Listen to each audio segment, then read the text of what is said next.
Hey, everyone. How you guys doing? We're good. How are you guys? No Good. complaints, no one listens anyway. Where's Marcia? Hi, Marcia. Tequila tomorrow. Yes. Before everybody gets your attention, we got some questions. Okay. Since we're not heavy tequila people, even though we've done different tastings, what glasses do we bring? It'll be at a bar, won't it? It's going to be at a bar. Yeah. Don't worry about that happening. But we have little tasting glasses and tequila glasses. Does that matter? I don't know if they would be able to serve you out of your own glass since it's a restaurant. You muted again. Are we only drinking their tequila or are we bringing a tequila to try? I can't hear anybody. We Well- were going to bring a tequila, but is it? No, don't. No. No. Okay. This is Unless you want to come to our place afterwards. yeah, come over for Fireside Friday. So what it's going to be is this is a new bar restaurant that is bringing on their tequila as a tequila on the shelf in the bar. And so Okay. they're there to help promote it for their customers that come to the bar. Okay. Awesome. We bought a fabulous tequila to bring, so we'll taste it in the parking lot. You're always welcome to come by our place for a Fireside Friday, and we That but yeah, sounds good. we Plan on it. absolutely. So don't bring it inside. They can't we can't bring our bottles into the bar TABC law. Very good. Thank you. Yep. I have There's a- some work friends that are going to be there, so James and I will be there between like 6 and 7:30. We're going to be there around 6. Okay. There's a chat question in there already. No, I see a chat. it's not a question. It's me. Okay, well I can't see it, so I don't care. all right. So everyone can hear us okay now. We got audio all squared away. Excellent. All right, we're gonna jump right in. Bottle number 1. You have 2 bottles tonight. Let's start with bottle number 1. Audio working. Audio's working. Kendall, how you doing, sir?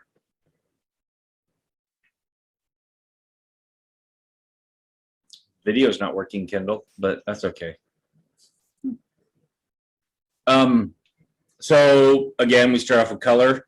Very dark for what we've been doing.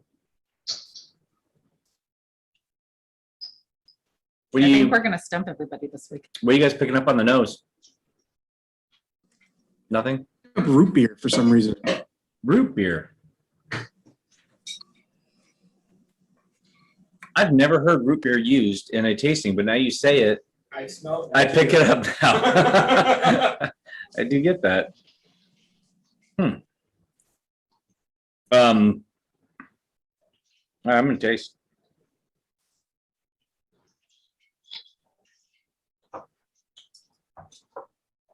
Mr. Kinbro, sir. What was that? What do you think? What are you getting?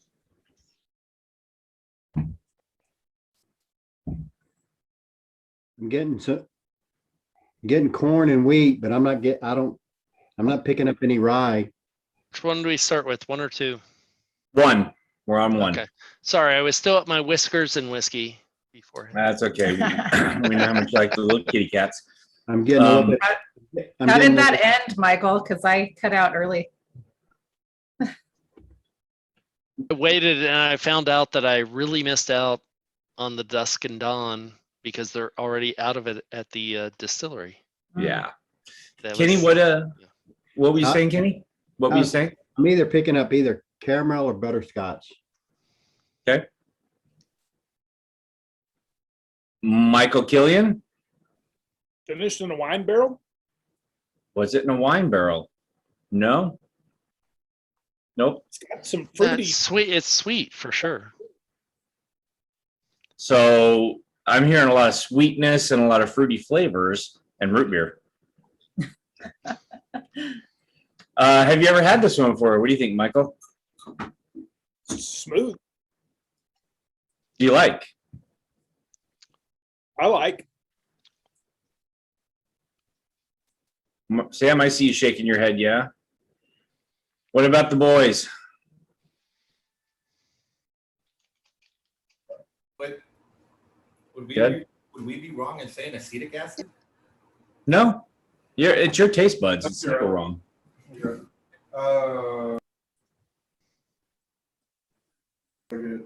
Red wine vinegar. Red wine vinegar. Wow. These are some interesting flavors. Jeremy the nose.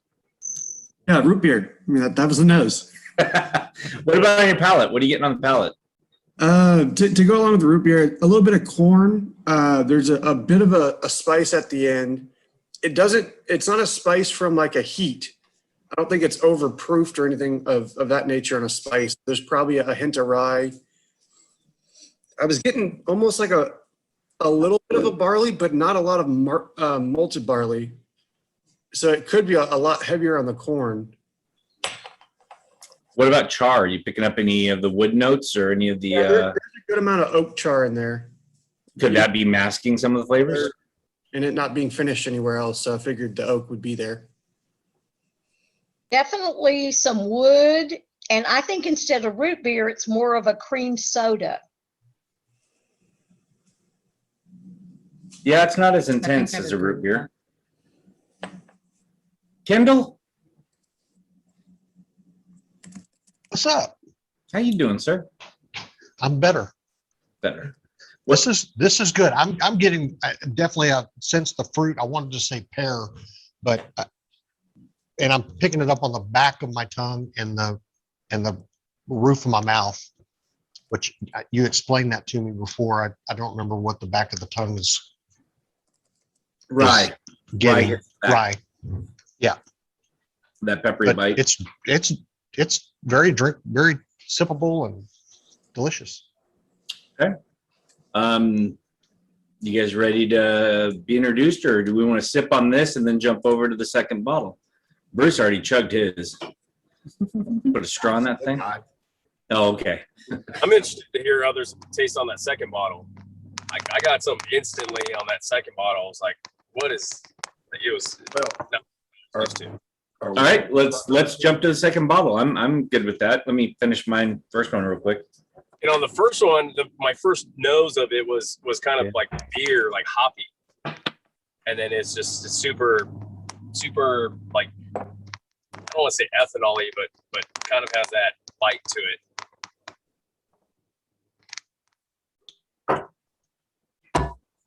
Yeah, I'm gonna rinse out my share the glasses right there. One is just throwing me off, and I don't know if it's Young that's doing that. It's just weird. It's just different. I don't mind it, but I can't place it.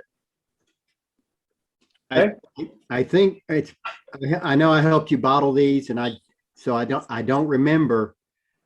I think I know who this is, mainly because of this second bottle. Yeah, because I'm guessing or thinking of the second bottle, but I got to go back to the first to check now. All right, so the Because it's second probably bottle. the same reason, Kenny. Probably because Yeah, I've bottled there before. You're probably guessing it's the same thing I am. Yeah. All right, so I'm smelling some bread in this one, a bread and a yeast.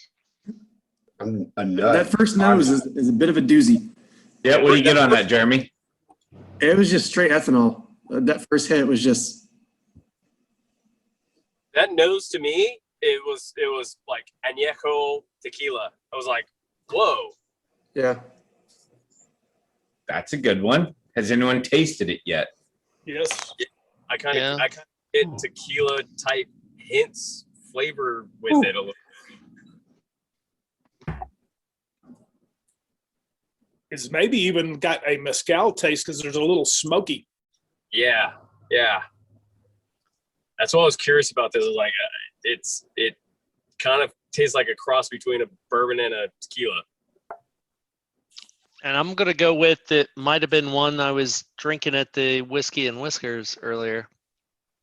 Bottle two? You think bottle two you were drinking a Whiskey and Whiskers, or you think the distillery? Possibly no.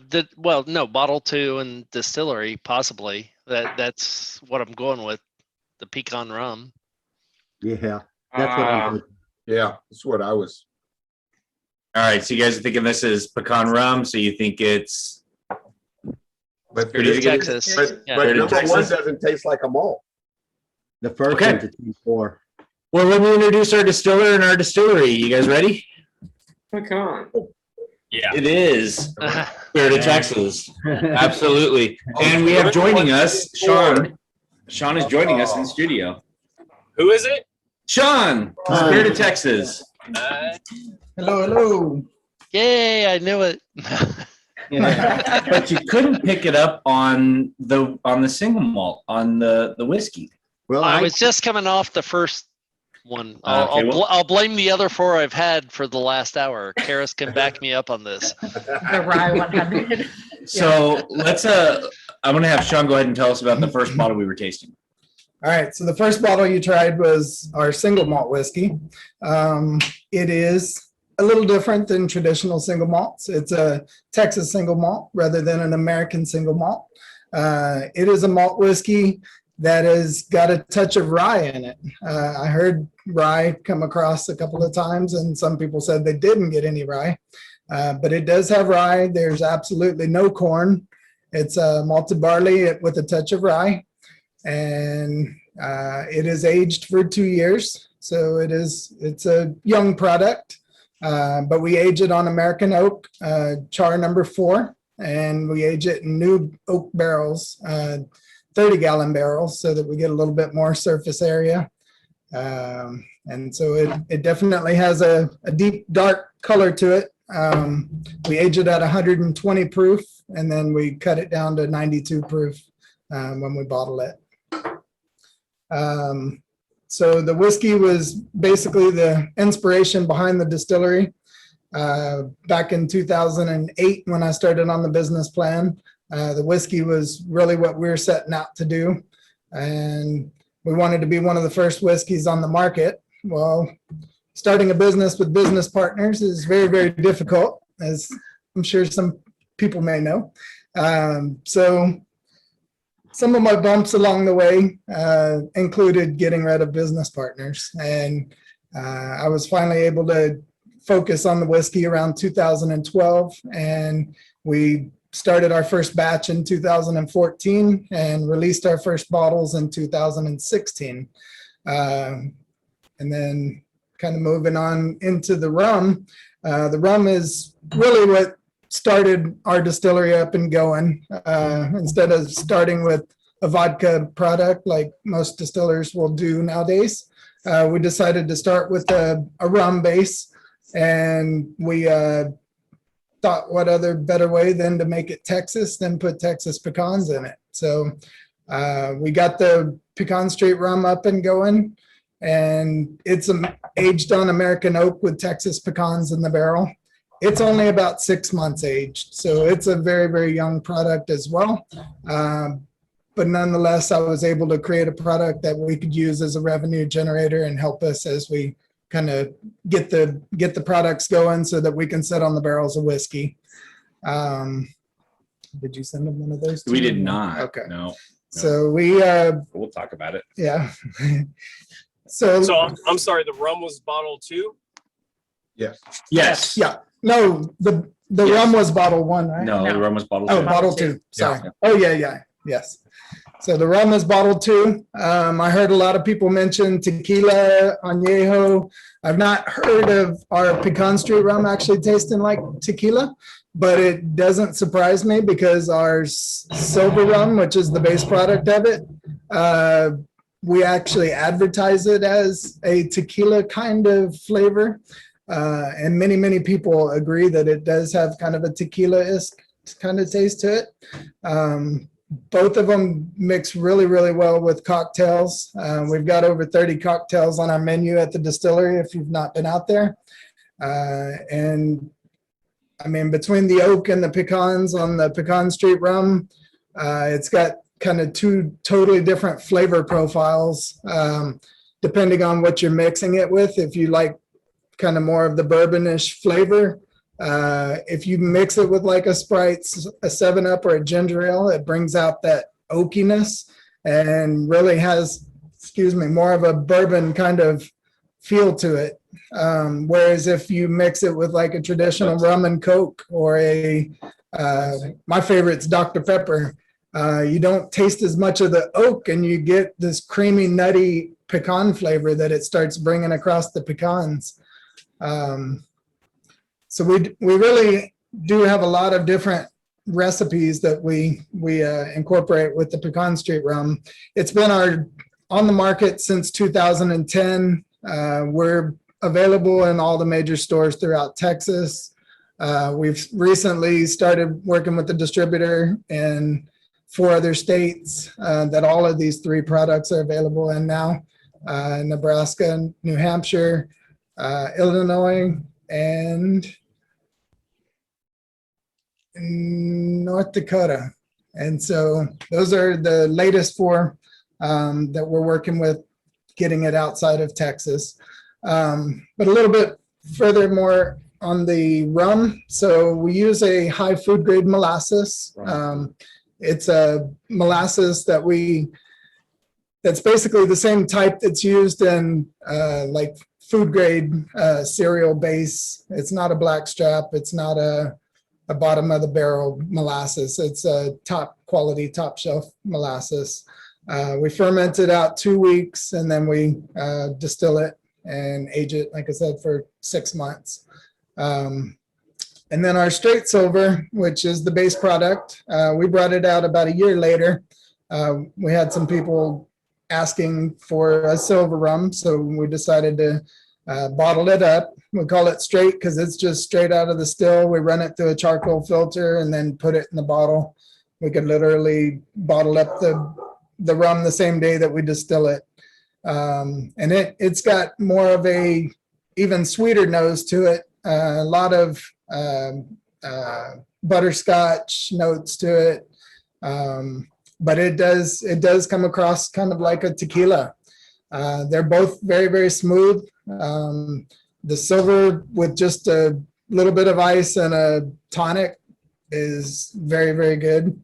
Or mango juice and habanero. Or mango juice and habanero. So Mike, my assistant, actually does an infusion with our silver rum, and he puts a chipotle Tabasco sauce in it and basically kind of infuses it. And we make several of our spicy drinks with that chipotle infused silver rum. And then what I've got here is basically our Pfluger single malt whiskey. And so this one is one of only a few bottles left. Unfortunately, we're down to the last case that's available at the distillery. There you go. Thanks, Bruce. Sam and Marcia. And Sam and Marcia, of course, they had a couple of them. Hi, Shaun. Hello. So this was a mistake batch. Currently, and since the beginning, I've been working with Adelbert's Brewery in Austin. They mash out for us. And when we went to pick up our whiskey wash, they had accidentally pitched the wrong yeast. And so we knew at that point we weren't going to be able to call it our Pfluger single malt whiskey. So we decided to set it in the barrels and just let it set for a little while and see how it turned out. We called it 10-4 because the 10th year that we were open, we decided to test it out, and it was really, really tasty. And we were hoping to release it that year. Well, there we go. Kenny. There's my boy, Kenny. So we went to release it, got a lot of pushback from TTB, and that was Label. a very, very long process on our labels. The label took 6 months. So it took 6 months and like 6 or 7 revisions. It was a very, very long process. Pissed off a lot of people in the meantime while we were waiting on their whiskey. So we finally got it out. It was already 5 years by that point when we got it to the bottle and released it. And then COVID happened. So we only had 4 barrels of it. And so we had released the first 3 barrels. And then after COVID, we barreled up or bottled up the last barrel of it, which had taken it into a little over 6 years aged at that point. And so we ended up releasing this bottle, all of these batches at 100 proof, and just doing the 375 milliliter. But it is a totally different profile.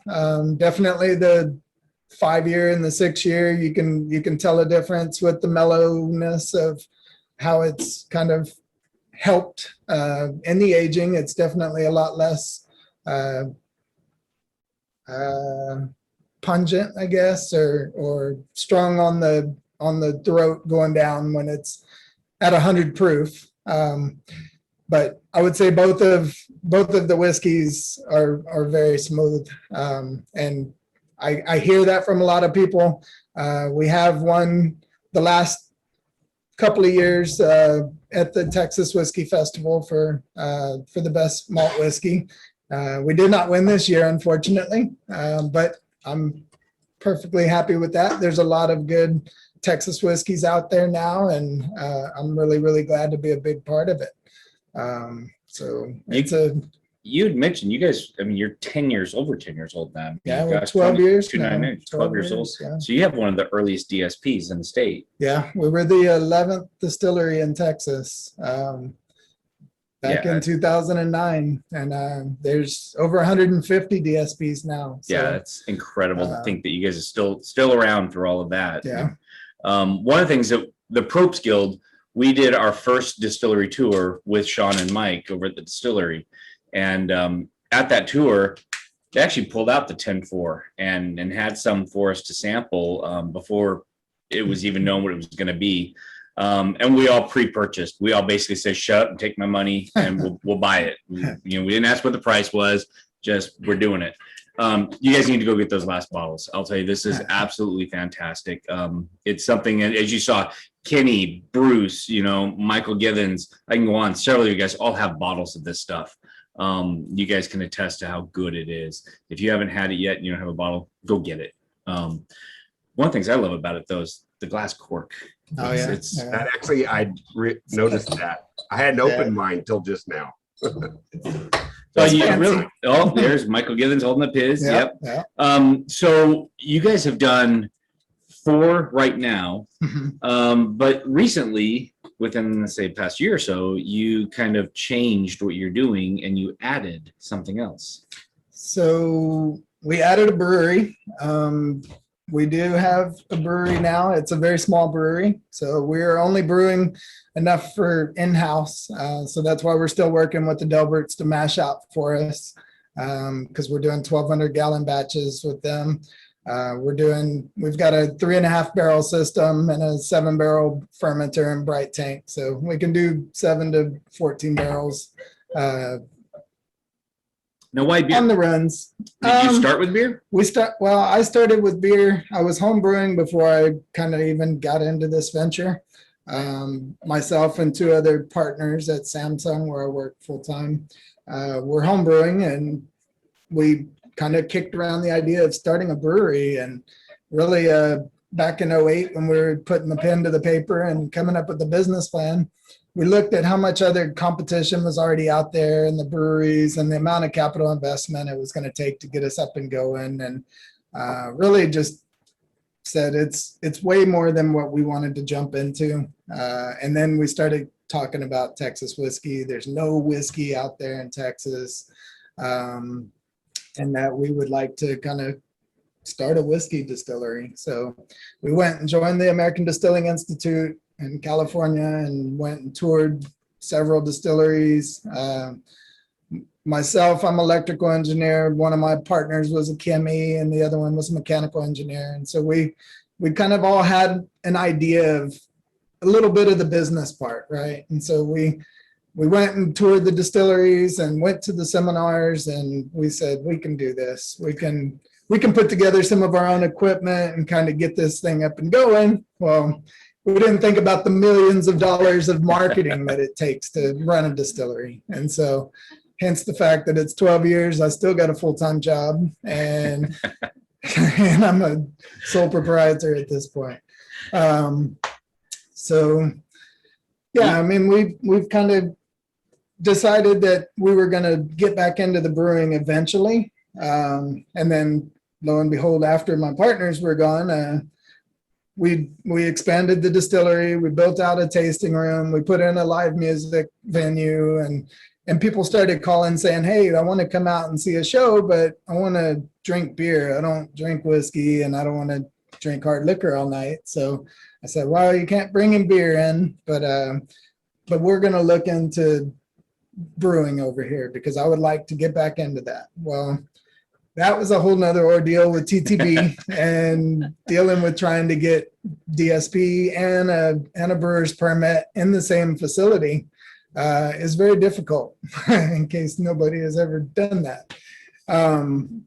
So they literally make us alternate between our permits. Anytime we're brewing, anytime we're distilling, anytime we're bottling, you cannot have any alcohol from either permit out at any time. In the production facility. In the production facility. So we have kind of an actual wall divider between our distillery and our brewery, which are in the same facility. And that's the kind of red tape that we have to deal with. But we made it happen. We've been very excited kind of getting that up and going. So we're actually working on a third and different venture right now, which is going to be a canned cocktail. We're looking at probably rolling this out in August or September timeframe. We're going to work with another company as well, doing some co-packing in the beginning, and kind of get the lines up and going. We've already got some formulations and formulation approval, and actually 2 of the products are already on the market. And then we've got a rum that have been doing an experimental batch that has been in the barrels for over 7 years now. And we've got quite a few barrels of that. It's not going to be as scarce as the 10-4 was, but it will be a limited release as well. And then we've got a couple of other experimental batches that we're just looking at probably having at the distillery only. Are you going to look at maybe doing some more with the rum, aged rum, spiced rum, getting any of that, or are you going to stay with these 2? We will probably doing a spiced rum. Mike does add some infuses our Pecan Street Rum during the holiday season, and so he's got a really good recipe that he's come up with, and everybody really likes that one. So we'll probably look at doing a spiced in the near future. Nice. But as far as the whiskeys go, definitely going to keep experimenting there. We've got some other plans, doing some experiments with some bourbon flavors right now.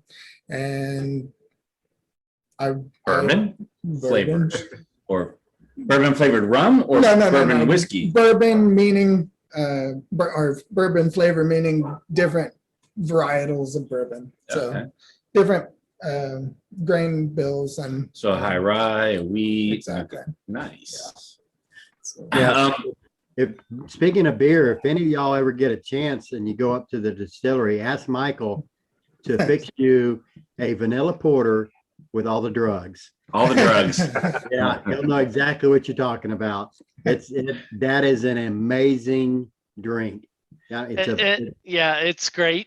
And lesser drugs if you don't want the coffee. Just that too. What we love about Pflugerville and Spirit of Texas is it's our home distillery, and we say this all the time. And Zach, I know you work at Treaty Oak. You know this. These guys are our home distillery, and you'll always see us posting up on Facebook. Hey, we're at the distillery. Come on down. And there's many a weekend where it's 10 of us sitting around just having drinks, and we just take all the tables, squish them together, and it's our place. But it does have that nice homey feel. The tasting room is wonderful. And what I really like about it is we've taken friends and family there that don't drink, that don't know what kind of cocktail they want or even what is in a cocktail. And Mike will ask them 2 or 3 questions, and I'll just tell Mike, or they'll tell Mike because I told them to, just surprise me. Mike will whip up a cocktail that you will love. He has never disappointed. you grab your significant other, take them over there, and you will both be able to have a good evening, whether it's with the beer, the whiskey, or the cocktails. It's always a great night. You guys have started, you mentioned your outdoor venue and music. You also do inside. Yep. So you guys have, tomorrow you actually have a live comedy tour. It was last week. Oh, it was last Yeah, week. Okay, last so tomorrow you don't have anything. Tomorrow we don't. Tomorrow's Fire Pit Friday over here. So we're not stepping on his toes with Fire Pit Friday. But coming up, Ian, I'll let you kind of speak to this a little bit, but there's something coming up on what, the 27th, 28th, 29th? 29th. You jump on there and you talk. You got metal band. I'm muted. So Hold on, y'all. He's muted but half muted. Yeah, that's not going to Now work. he's echoing. No IT. Yeah. It's just, you I come thought on. he was your IT guy. What's up with that? I know. Tell me about it. I'm hearing myself back, so it's really so on the 29th, right? Yep. Yeah, on the 29th, we got the Canadian edition. Some of you might remember a band called the Tragically Hip. Maybe, yes, no? It's a Canadian band, amazing band, great music. There are a couple bands going to be on the 29th, Spirit of Texas, and they are doing a tribute to Tragically Hip. It's actually my old boss. Wink, wink, nod, nod. But I've been over to their place, over to the studio, listening to them several times. It's going to be a blast. We're going to be there. We're just trying to encourage more and more people to get there. We're making an official Probst Guild event. So we're all going to show up in force. We're going to have drinks. We're going to take over the front rows and tables and scream and yell and, be the loud hooligans. Because, Canadians love to rock. And apologize. And Gotcha, right there, man. And their outdoor venue is amazing. Yeah. And we've been going there for 2 years and they haven't hardly used it at all. So we need to break it in. Yes. Well, your competition just went away next door. It's been too long since it's been open now, for sure. It's back. Well, now it's 685 backyard. Whatever. It's not Uncle Gary's anymore. They're the new place to hang out. Yeah. But yeah, we're gonna be there in force. So I want you guys to put that on your calendar. Come out, show up. We expect to see you, Bruce. Absolutely, Bruce. Drive out. Bring your wife. We'll have food trucks. We've actually got 3 bands that'll be going on from 3 p.m. to 10 p.m. So it's going to be an all afternoon event. And they're even going to have poutine on the. Oh, no way. So, Okay, then I'm showing up. yeah. It's sold out now if you get 15, right? We're expecting over 100 people. So we would love to have as many people that show up as possible. Yeah. He is so good. So you guys saw us post the other night. We were actually there bottling with them last night. We bottled 80 cases or so. 95 cases. 95 cases of the Pflugerville? Of the Pfluger, of the rum, the pecan rum. Last night. Yeah, I'm pissed because I didn't get a call for that. Hey, well, we got a whole lot more to go. So yeah, next week we're doing whiskey. We'll do it probably. Yeah, Mike has my wrong number. We realized. Yeah. So I'm going to do I'm probably everyone already knows, but one of the things that everyone should do when they're at the location is ask to have some pecans. Yeah. Yeah. Oh, yeah. We did that once. Maybe only 3 though. Yeah. They have a freezer filled with the pecans that came out of the rum. Yeah. And that's an option? What? All these years? Seriously? You need Seriously, to bring Shaun? ice cream. You need to bring ice cream. Put the pecans on the ice cream with a bit of caramel. I'll tell you right now, if you just eat the pecans, the rum has stripped out all of the, I don't say all the goodness, but yeah, most of the oils. I mean, they're kind of bitter, but kinda. Yeah. No. They're good. They are. Yeah, you can snack on them and get a buzz for sure. Yeah, I think some sweet cream ice cream with those on it, it'd be perfect. They're wonderful. I know my dad went there a couple times, and that's what he was doing. And a bit of caramel. Yeah. Or just dip them in sugar. Why not? Oh yeah, it's good. Yeah, with just a little sugar. Sugar and cinnamon. That's a new bar snack. That's right. See, instead of popcorn. There you go. Yeah, charge for that, You Sean. have to Right, You like know? a second cost out of those things. Yeah. Yeah.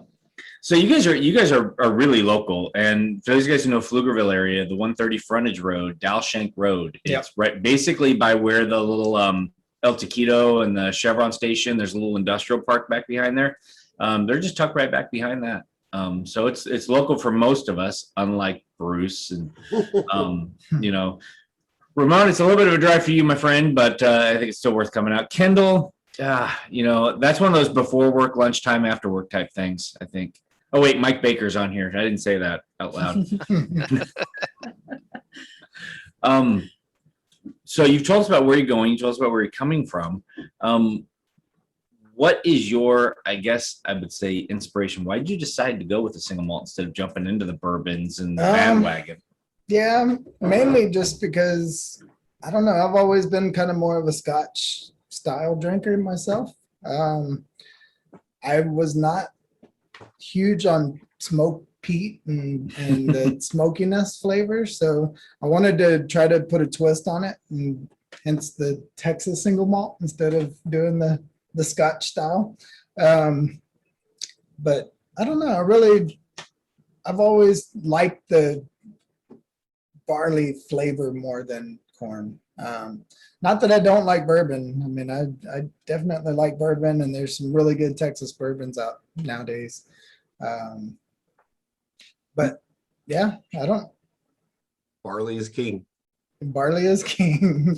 You guys are also a member of the Texas Whiskey Association, the American Craft Distillers Association, the American, what's that new one? American Single Malt Whiskey Commission. So there's a lot of Texas was one of the founding partners of that group, the American Single Malt, with Baconis and Acre, and our friends from Westward are members, and so to have these guys on there also, along with about 3 or 4 other Texas distilleries doing single malts, I think it speaks volumes for what's happening in Texas with Texas spirits. Absolutely. Not just Texas whiskey, but Texas spirits. Right. Do you guys, I know you guys get together every so often and kind of chat about things. Yeah, I mean, we do a lot of conferences together.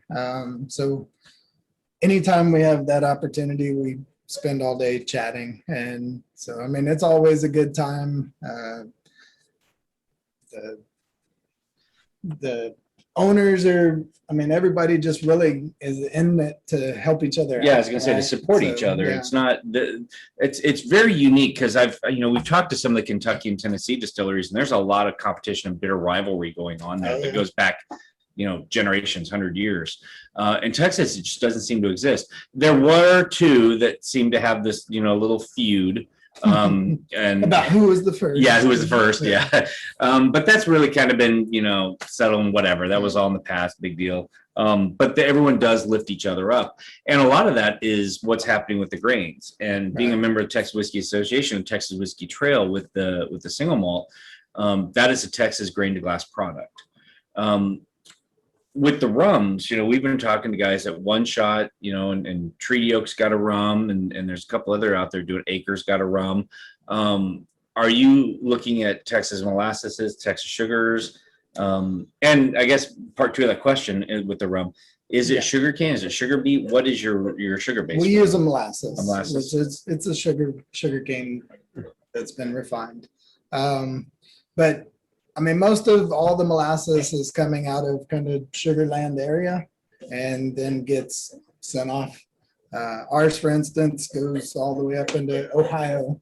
So it's grown here, but it goes to Ohio and gets processed and brought back down. Louisiana, Sugarland. I mean, a lot of the coastal areas where most of the sugarcane from the world comes from, or at least in the United States. Well, I think it's important indicators that you guys are actually using sugar cane. You're not going the sugar beet route. You're not going and I'm not going to say the cheetah route, but for me, a rum should be sugar cane. Right. And well, it's got to be. Well, even if you've tried cooking with a granulated sugar from sugar beets, it's not the same. Not the same at all. I mean, we tried many different experiments. It took me over 6 months to come up with the recipe because we tried everything from brown sugar to granulated sugar to blackstrap molasses and all different organic molasses and all different types of molasses. And so we've really stuck with the same exact molasses since day one, once we locked it in and said, this is the one we want to use. And then all of our malts are coming from Europe. So we're not getting them in Texas currently. We may end up doing a full 100% blown Texas malt product that we can call it as it is. But yeah, for now, being that the Adelbert's brewery is a Belgian style brewery, we used some of the grains that they had right off the bat. And then with the yeast that I picked out, we were able to nail down the recipe for the Pfluger single malt pretty quickly. It was about 3 batches of testing before we nailed it down. So much quicker. One thing that I say we learned, the backs of the bottles actually have a batch number written on them. Amber yesterday was writing the batch numbers of all the pecan rum on all the bottles. There are some, your batches are basically right now single barrels. Yeah. So in effect, each bottle is a single barrel batch. But the flavor stays fairly consistent with a couple of exceptions. And there have been some exceptional batches. Yeah. And to give you guys an idea what these guys do for the Probst Guild, at our anniversary party, which was hosted by these guys at their backyard. I think we made history. We did. We did. That was where we had 10 other distilleries at a distillery pouring their own product at a distillery legally. It was a battle, and I had to get that letter from TABC saying, yeah, you hit every check mark. What was that, Bruce? It's just giving away. They're not selling. Right. But it was them pouring at another distillery that was also key. Yeah. So I rented the facility from Shaun for the money in my pocket. But it was a great event. And I totally got sidetracked. But oh no, you pulled out a barrel. So there was a barrel that they had pulled. You still have a bottle of it.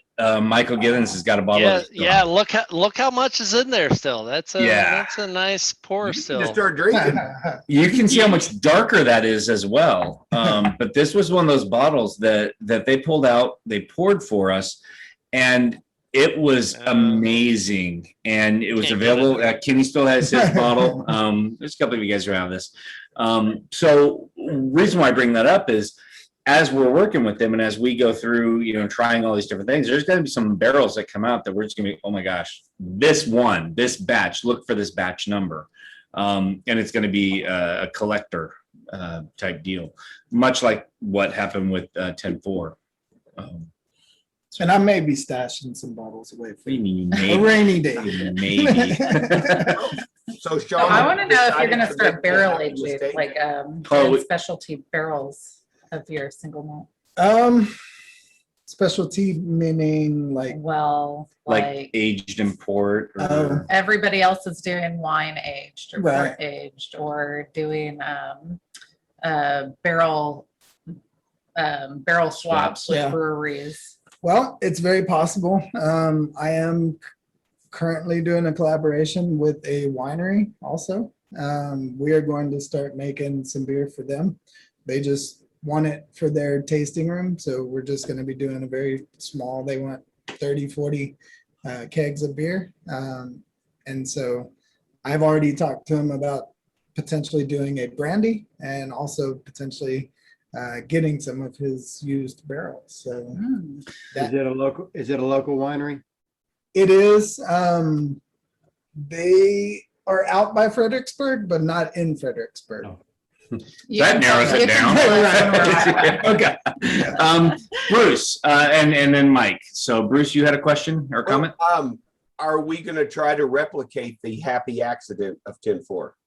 I mean, I 100% have the recipe down. I have not decided yet. I mean, we can, but I don't know. We'll see. What was the price point on the 10-4? Because this is a 375 Yeah, the bottle. 10-4, 375 ran $60 a bottle. Which, I mean, if we continued to produce it and were to produce it into a 750, obviously the price is going to go down because the supply would But be it'd still be a lot an greater, it'd still be but- an $80-$90 bottle. Yeah, it would still be an expensive one because of the fact that we're going 4 years, 5 years Right. into it. I mean, one of our barrels that we went to bottle, I don't know if Mike drank it all when I wasn't there, but we lost almost half a barrel of that whiskey. And so that was very disappointing. And it is very possible that it went away to the gods and It's to also the possible that Mike has a straw. Mr. Baker.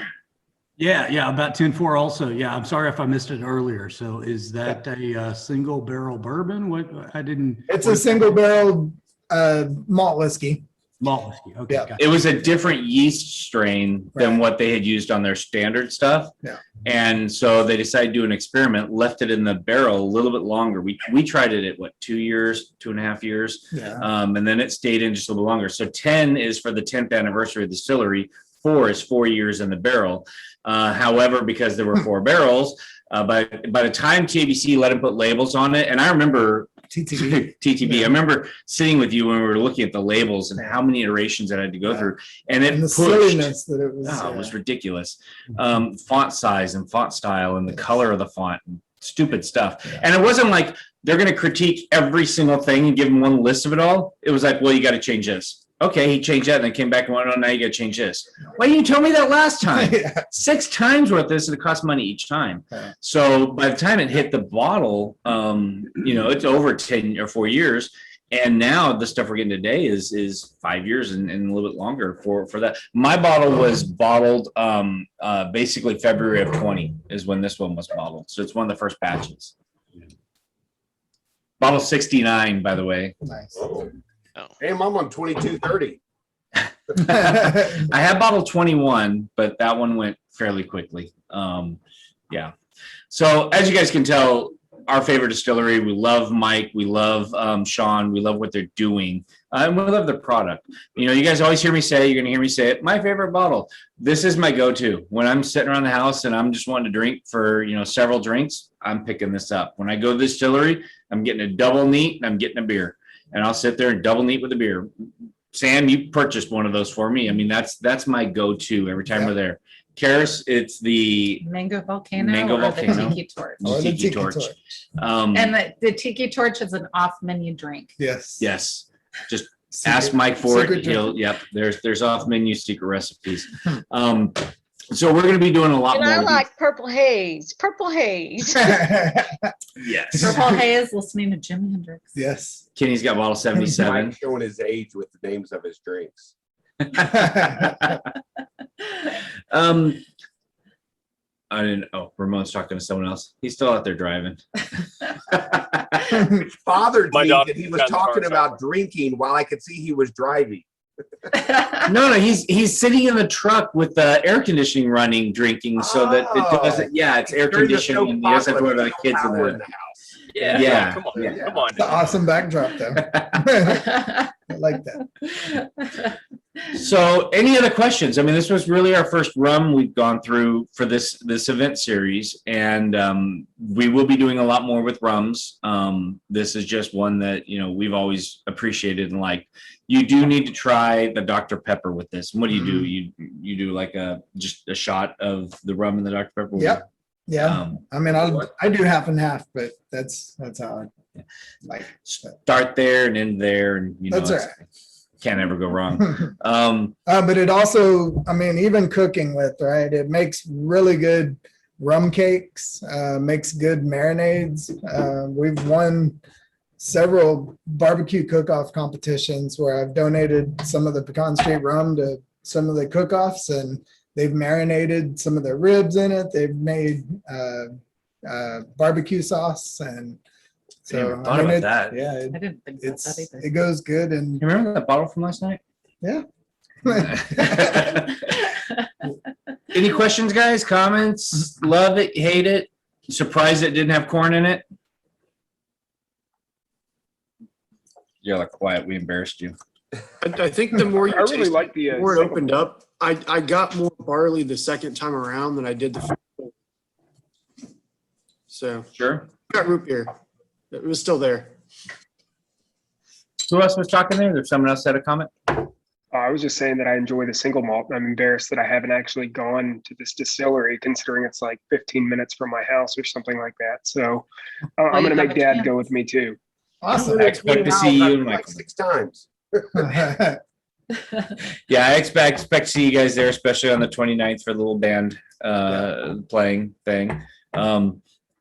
You guys don't have any canopies out there. Can we bring canopies and set up You out there? can. Yeah, I mean, we have the trees to kind of shade a little bit, but we're going to have canopies on the 29th.